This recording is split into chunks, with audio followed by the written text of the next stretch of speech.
We need to get to this story here. Some disturbing allegations against a former Indianapolis Metro Police probationary officer, Myron Howard, now charged with rape and official misconduct. He's accused of using his job to take advantage of a domestic violence survivor he was supposed to help. Fox 59's Max Lewis is digging into the court documents and spoke with the woman's attorney.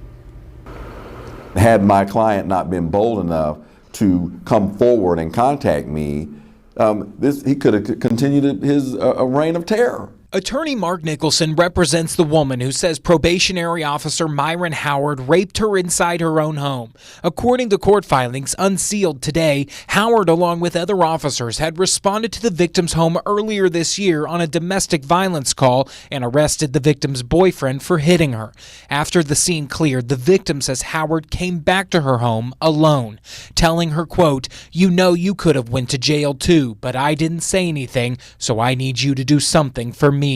The victim told investigators he proceeded to rape her for the next 10 minutes. You don't expect a police officer, someone in law enforcement, to do such a thing, and that's what makes it worse. During the investigation, detectives also uncovered another incident where Howard offered a ride home to a woman who had just been in a car accident.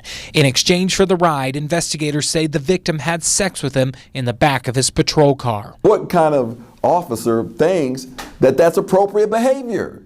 Seriously, so if that's not a predator, I don't know what one is. Investigators say Howard turned off his body camera during the alleged assault, but maintained that the sex was consensual.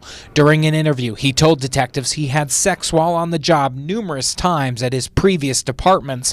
Attorney Nicholson doesn't buy that the sex was consensual and believes there's likely other victims out there. Someone that is going out preying on women that are sexually or emotionally or financially vulnerable, right?